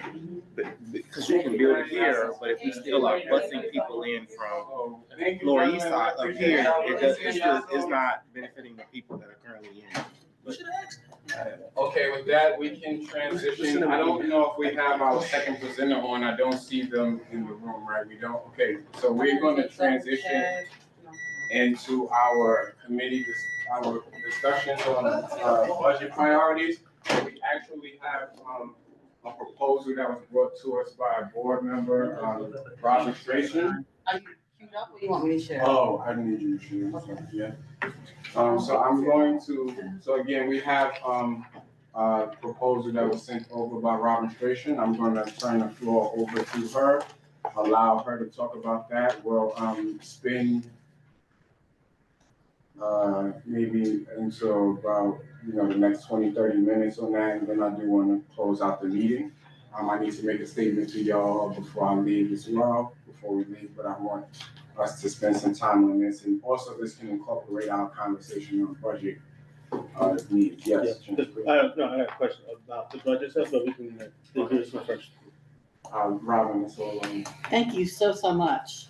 I work with seniors every day, and I know here in this committee, we think of them as the community's natural resources, and we need to do anything we can to help them remain in the community safely as long as possible. One of the benefits that the city has, and it's also New York State, is SCREE, which stands for Senior Citizen Rent Increase Exemption. This is for apartments that are stabilized, and it freezes your rent at a certain point, and the difference between the landlord's rent and your rent, that landlord can claim off their taxes. There's not a lot of criteria to become a SCREE or DREE for disabled people, beneficiary. And the reason I'm bringing this up is that there is a bill currently in the Senate, the Assembly. It's already passed in the state, but this bill would increase the threshold, the maximum amount of income from $50,000 to $67,000 a year. Why is that important? It's important because every year, if you get a COLA cost of living increase on top of your, social security, that might just put you over the 50,000. Suddenly, your rent is gonna be market rate, you're a senior, your cost of living does not cover that, where are you gonna go? Right. So that's why I think this is really important. Also, I have here some data about the number of people in the community that are eligible versus the number of people who actually claim this benefit. And in East Harlem, total number of households eligible are 1,849. How many receive it? 492. That's a big discrepancy. So part of the movement to make this change is also to let people know that it's available to them. So I have the information on the number, what the bill is called, that's currently in the state. I'll give you the wording of it. It's very easy for us to, what I'm suggesting ultimately is that the board of this community board send a letter to our state electeds in support of this bill. And that's what my proposal is. If you want to know how SCREE really works, does anybody want to know how SCREE works? Sure. Okay.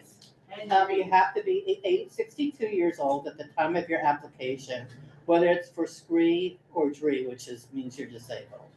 Combined household income cannot exceed 50,000 currently. Your rent cannot be more than 1/3 of your household income. You must live in an eligible apartment, which includes rent controlled, rent stabilized, or something I'd never heard of called Hotel Stabilization Program apartments.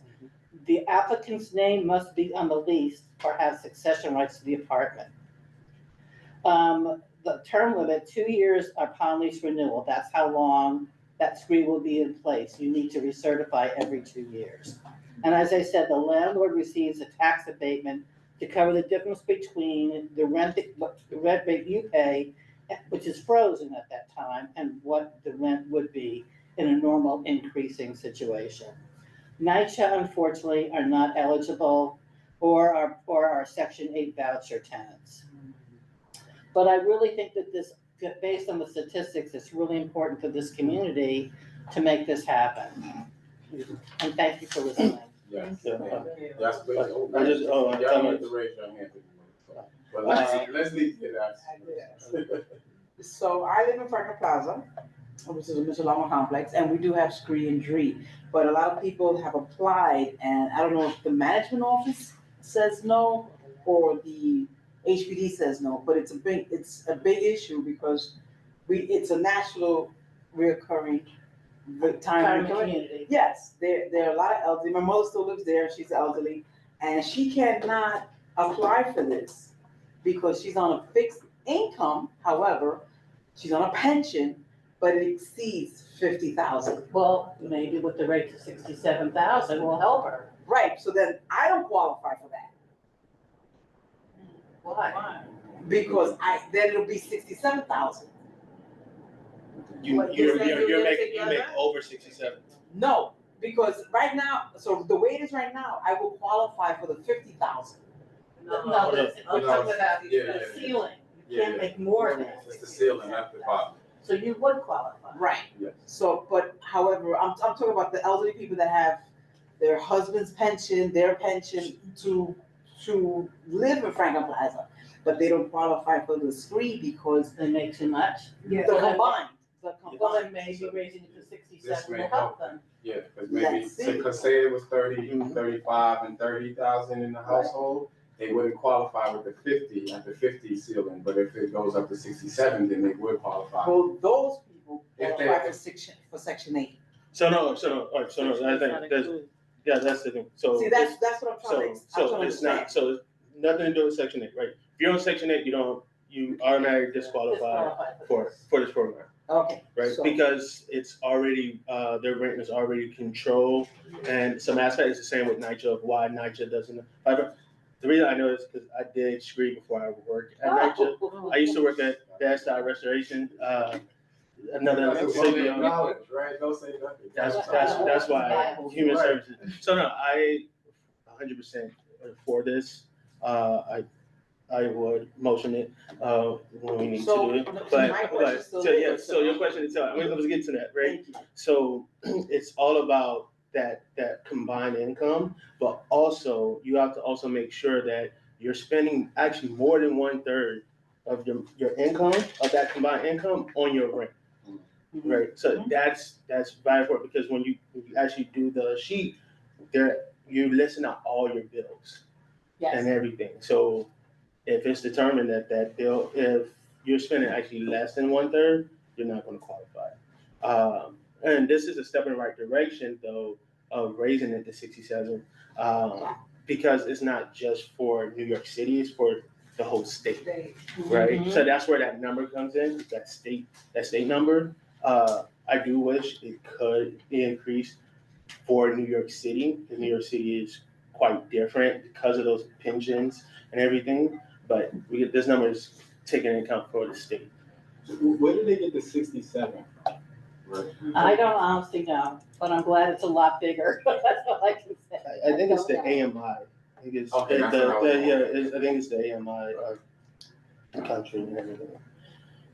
But also, we do need actually more programs to help do this, right? Because subsidize and also help people fill these things out, right? Because one, a lot of people don't know about it, but when they do know about it, they need help filling it out. Because when I was doing it, you have to fax the things over. You can't even email it. And hopefully that has been updated since COVID. But a lot of those things, you got to fax it in or mail it in. And if that doesn't get in on time, then you're not eligible. So my question to you, a lot of elderly people, I don't know why, however, they still own cars. Yes, Now, that's an asset. Right, so they can't have a car? No, you can have a car, it's just But part of would the it asset. affect the street? That's what I'm trying to get at. Not really, because it's not based on income. It's not based on your Based on your income. assets. Oh, okay, all right. No, because it was a question that was brought to me and I was like, really? You need a car? You can't have a car? No, you can have a car, it's just. It doesn't. If you're using that car to Uber or that means. Yeah, if you're using it to make money. If that elderly person can drive an Uber, they can drive themselves to the supermarket then.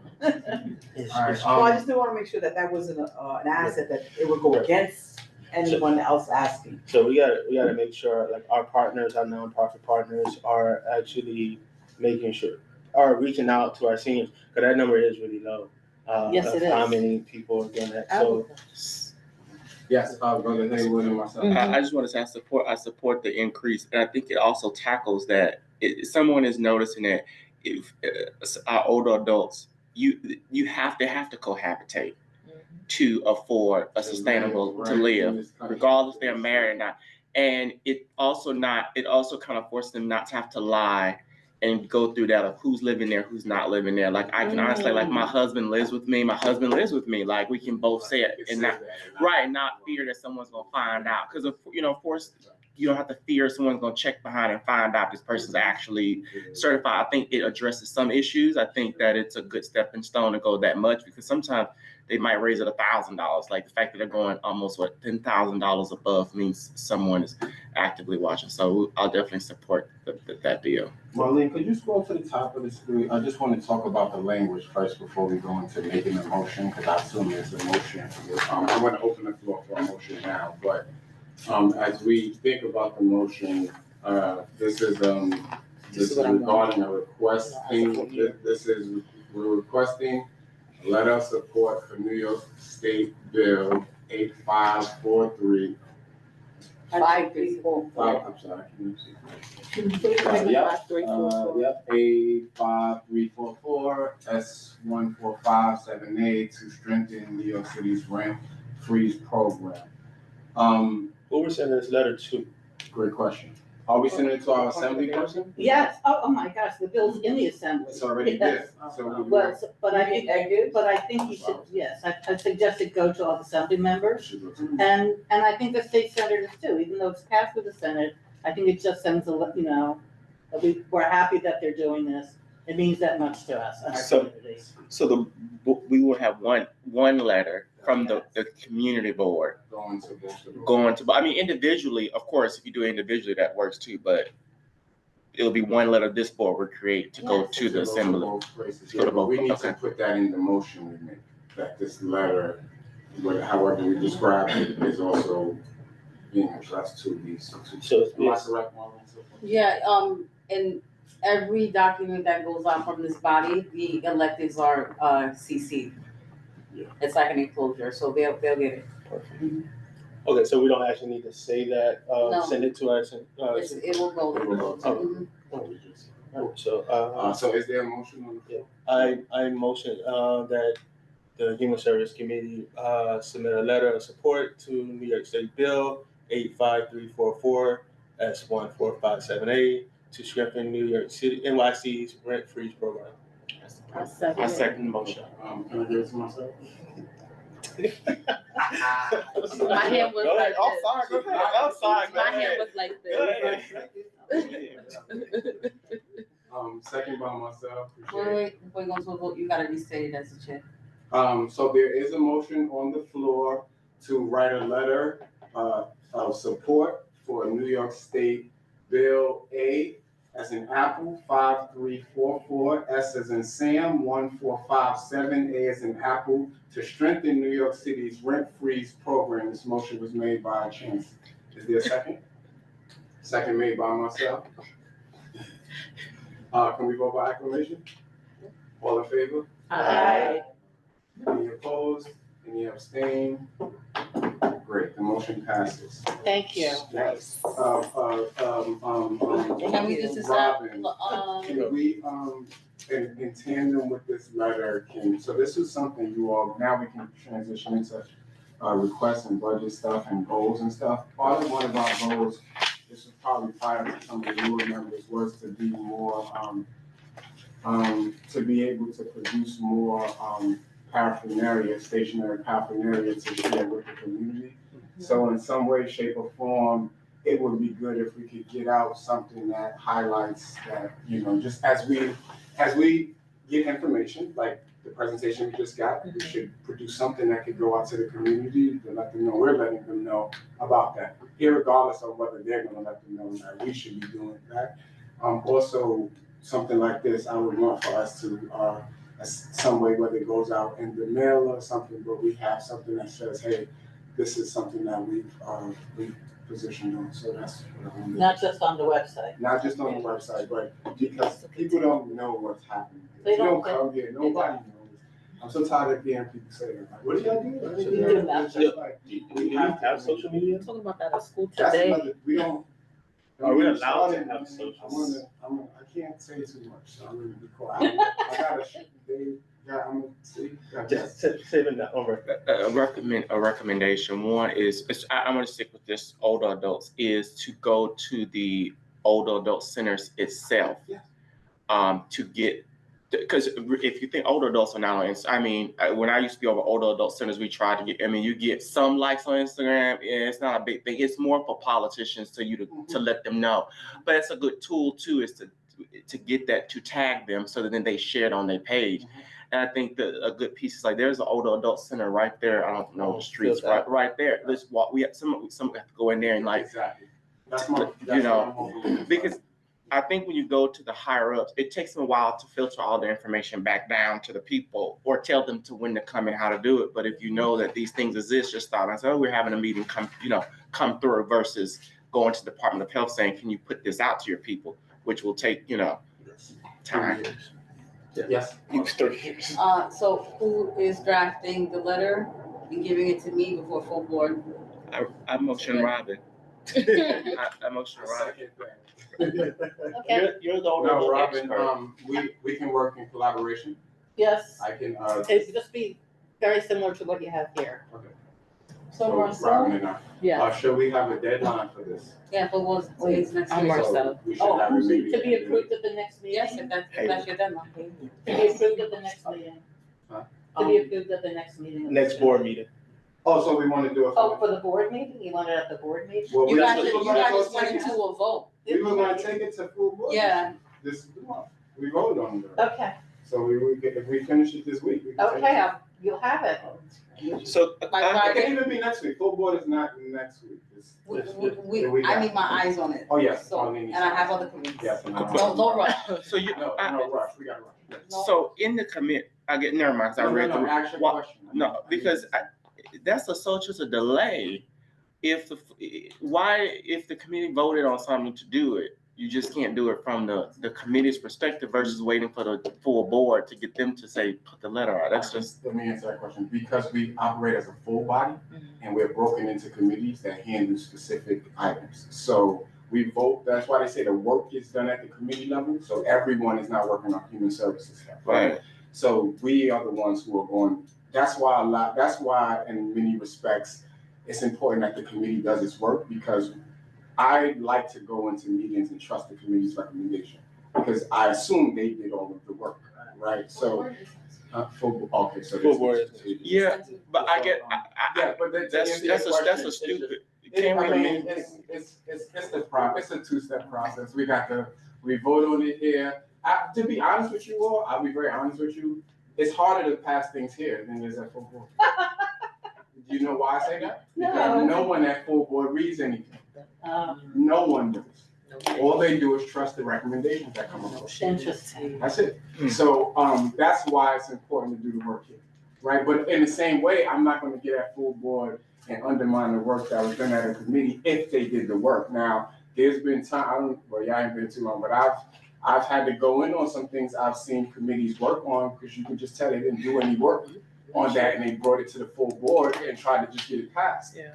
But I guess maybe in the future, if I might not even be here in the future, you know.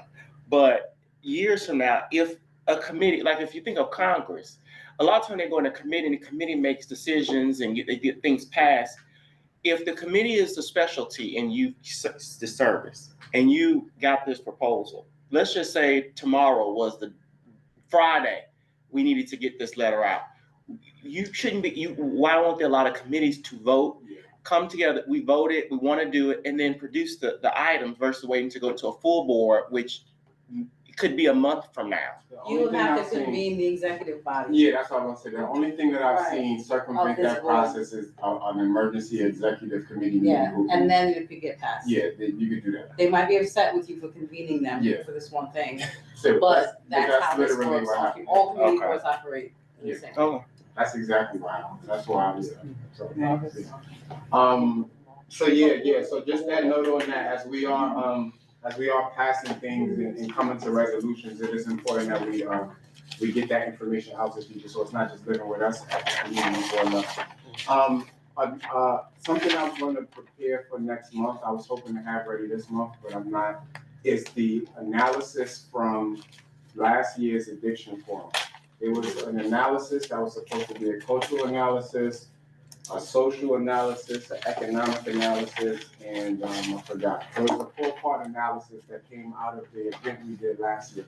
I want to share it with you all as we think about our advocacy as it relates towards the moratorium document, which I want to bring up at some point. More importantly, I want to bring to your attention, I am very interested in, and I would love you all's feedback and participation in this. I am very interested in collaborating with the Housing Committee to do a event around supportive and affordable housing in our community. And the reason that I want to do this event is because there's a lot of ignorance around supportive housing and the different types of supportive housing and the privacy, security around those things. Also affordable housing. I think people just don't know enough about it. So I would love for the community board, this would be a good opportunity for us to do some cross collaboration with communities. We are good at hosting events. So that is something that I would like to do for like February, March. So I would love to get you all's feedback on that, because that is something I would want to move towards. But also, and I'll shut up after this, we need to think about, we've gotten past budget season already for the most part, right? We did that. Thank you all. We did a good job. What are we doing for the rest of this year? What goals are we pursuing? What are we actually going to be tackling? This motion today is one thing. The I want us to revisit these conversations on what came out of the addiction forum. Because that is still a public safety issue that I've been really warding off and fighting off a lot. You guys don't get the people coming here screaming at us no more a lot, because I've done a lot to kind of do, but we need to get back to that. So I'll be quiet there, but I would love to know you all's thoughts on this stuff. So just your thoughts on that. What we're gonna do is with the combining with housing. So it'll be basically like an expo or like a so it is, I guess, well, it was just like talks and it'd be like a symposium, yeah. So what we did for the addiction forum, it was kind of creative because we had a keynote performance and not a speaker. So we had a performance. We did have panel discussions and we had people come and do presentations. So it was generational. So we had young people present. We also had older people who had been through and had lived through addiction and were in recovery come. So I would love to be able to have that sort of demographic, and that we even have people who are housing advocates, people who are going through housing issues right now, be present in all of those sort of things. People who maybe have benefited from supportive housing that can explain some of the nuances that people don't know. So that's kind of the energy. So, is it just to not just with housing? I think we should get the other committees involved, like arts, like youth, involved in this to make it multifaceted, to make it seem something attractive to people to want to come to, and not just be lectured to, like you're saying with the addiction symposium. So yeah, make it art. I know there was a big issue with the St. Francis supportive housing conversation, with them coming here with the housing. I think Dean said he was talking to you, and yeah. So, but with that though, just combining to what you're saying, like actual having people from the supportive housing to speak. I think that is one thing. Because St. Francis, no matter how you feel about the supportive housing, they're going to be here. Like they own that land. Yeah. They don't actually need our permission to be here. So they're going to build here. But I think it's the perfect opportunity for them to talk to their actual people that are already part of their program to come out and speak at these support things, because people have this image of these people who are in these supportive housing for addiction, for mental health, like schizophrenia, everything, and they just have these images and think they're just crawling all throughout East Harlem, and that's a lot of times that's not the case, right? They're productive in this community, so it'd be great to see them. Thank you for saying that, Chance, because that is the truth. Aside from the loud voices we hear, the isolated incidents, there's a lot. I live here too, you know what I mean? So I know I'm born and raised in Harlem. I've been here 3 years. So like so the conversation with St. Francis, so they went before the housing committee to present on a supportive housing application. I think personally, let me just tell the story and that'll come out. So I wasn't going to put anything on our agenda for September or October because we had the budget stuff to deal with. And anything more than that would have just been too much for us, right? So November would have been the month they came. I invited them to November, and they said, she goes, our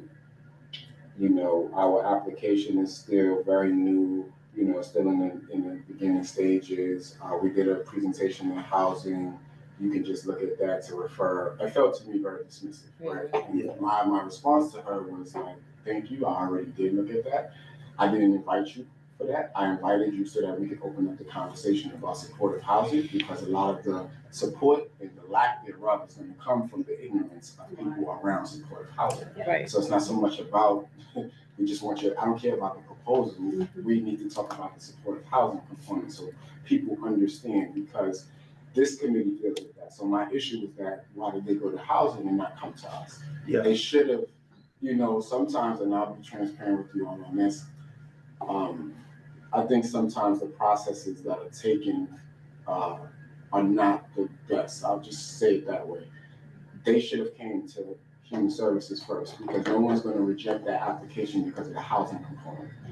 They will reject it because of the supportive services that they don't understand. Yeah, so That's why it should have been here, because that gives us, the committee that works on that, an opportunity to question them thoroughly, right? And then also educate the board at full board about what we've learned about it. Because like I said, most people do not read, and other people live in the community and they think their experience is everyone's experience. So a lot of people come and like, I live here, I see this on my block all the time. Man, that's cool. There's a lot of different blocks in East Harlem. You know what I mean? So it's not an illegitimate, but it doesn't represent everyone. Yeah. And our job is to represent the body of East Harlem, which is 120-some-thousand people.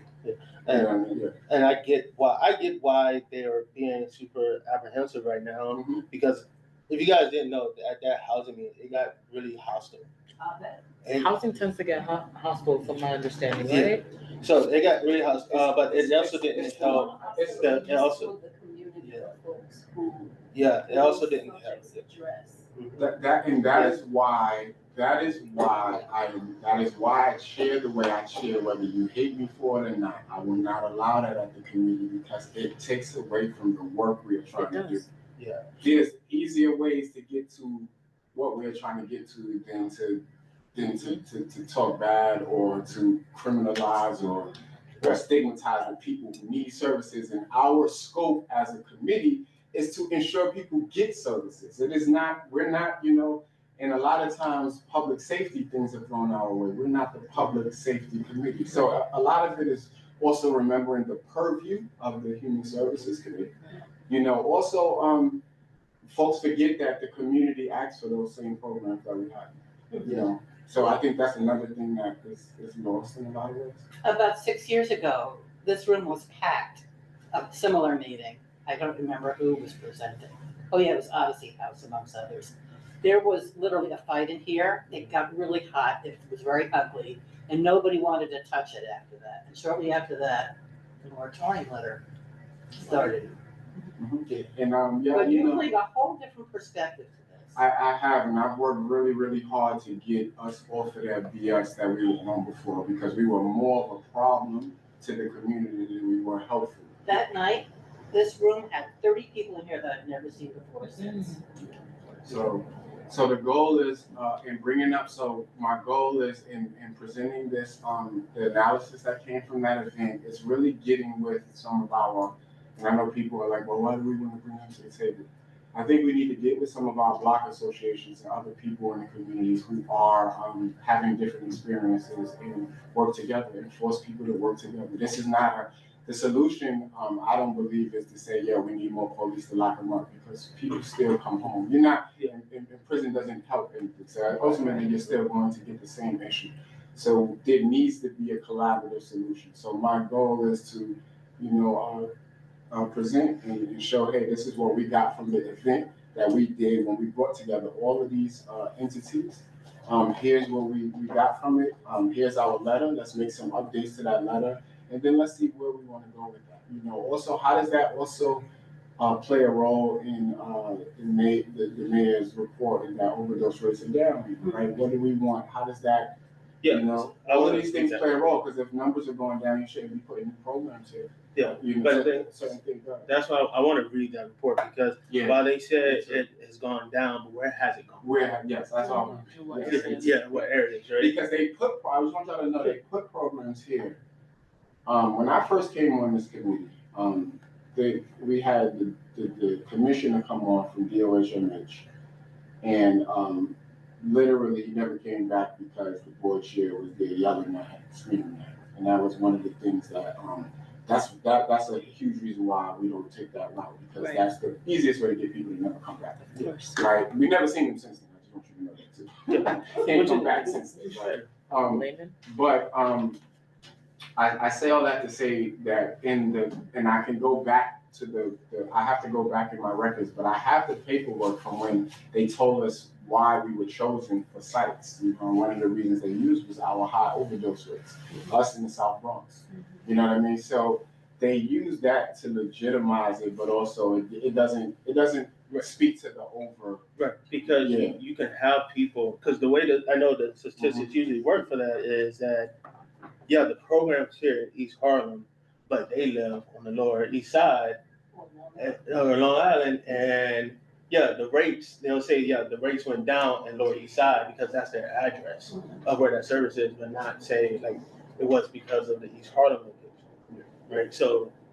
And I think also, here's another thing with that, I wanted to introduce in this argument of not so much fair share, but yes, alongside fair share, I think first priority or top priority, because if we have these services in our community and we do have people who need the services, then we should be giving first priority or top priority. So I think accompanying that argument of fair share should also be top priority for whatever is here already.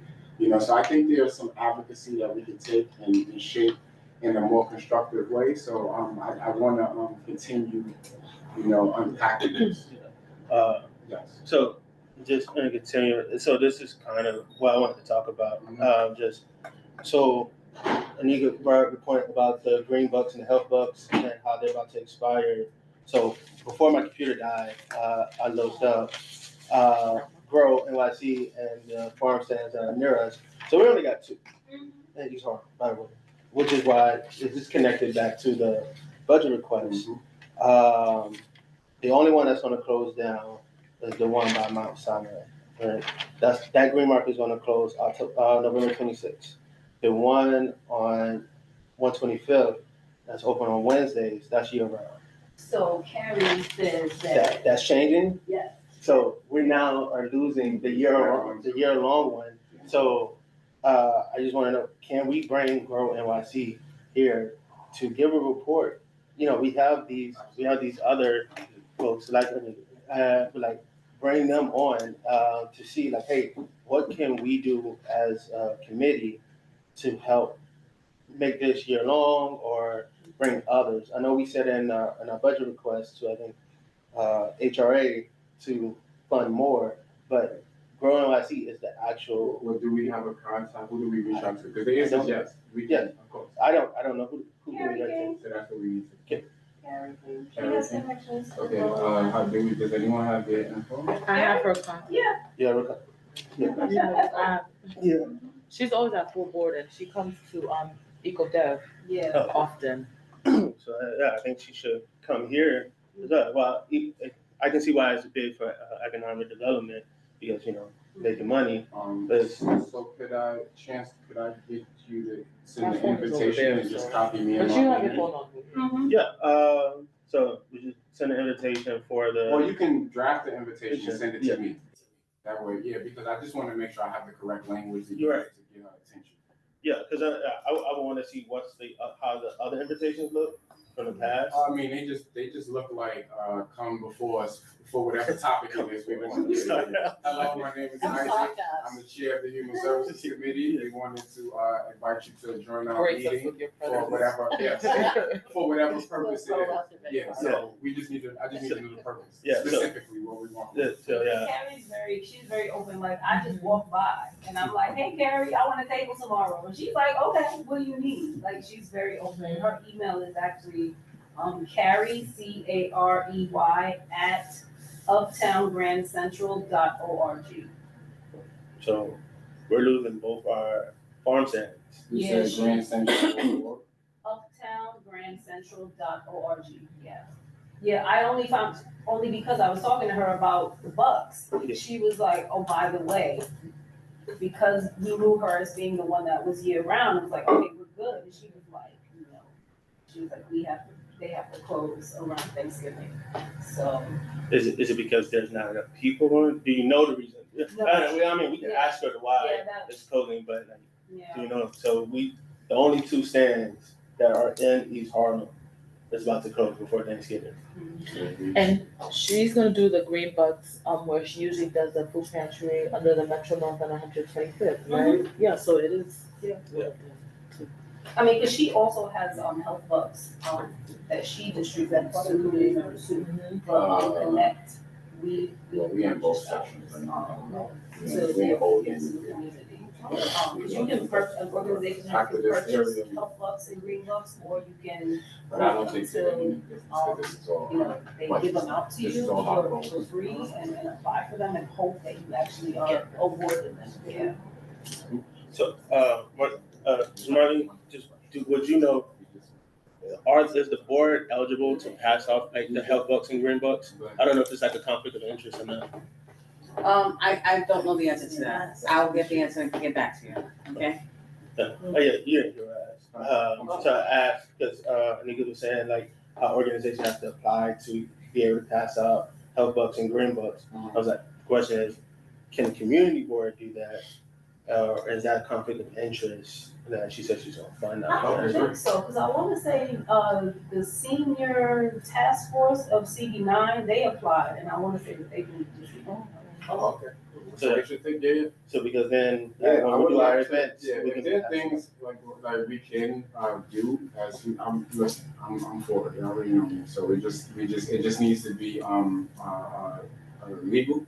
But we have until the 31st, so you're gonna spearhead that? I mean, Send me the letter, I'll send it out as soon as I get it. Yeah, and then and we can ask maybe for them to come to executive. Because I don't know, like, I mean, we're not asking for a resolution, we're asking for information. Yeah, so for Grow NYC, we asked for them for information, but to apply for the program, is that, I don't think That's the legal department of. Yeah, that's DOH, so I just gotta find out, but, yeah, so just gotta find out what's that process, but before even trying to apply. If you want to buy Health Bucks, you can buy them at any time, but if you're applying for the free ones, you have to wait until like The fiscal year. April, it's like April or May even, because they don't even give them to you till around June, because it's based on the season. So the season is from June till November.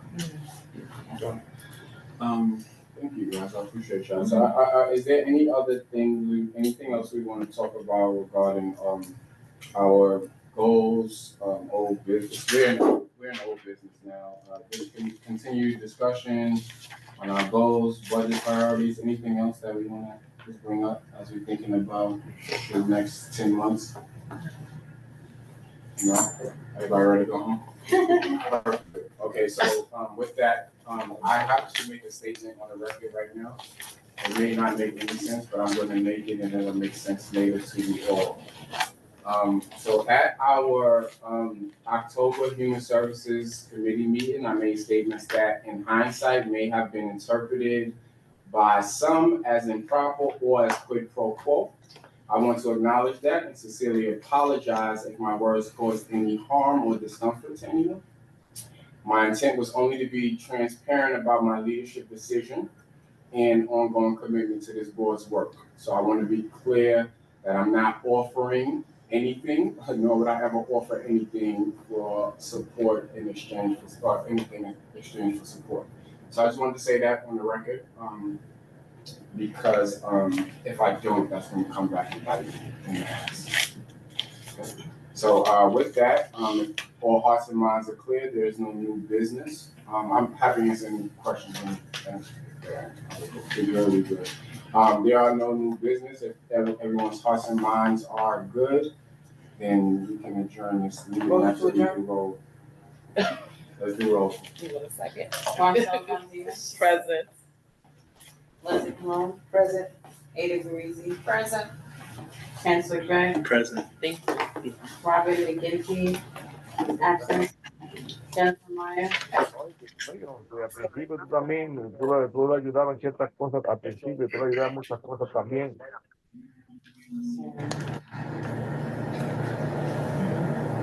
Tanya Phelps. Present. Now you can unmute Valerie. Go ahead, Valerie. Present. Thanks.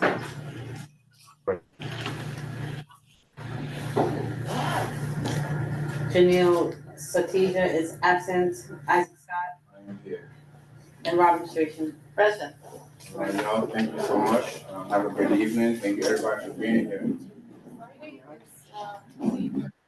Friday is in person. Yeah, so Friday is the, they have the candidate forum a candidate forum for the people who are running for offices in the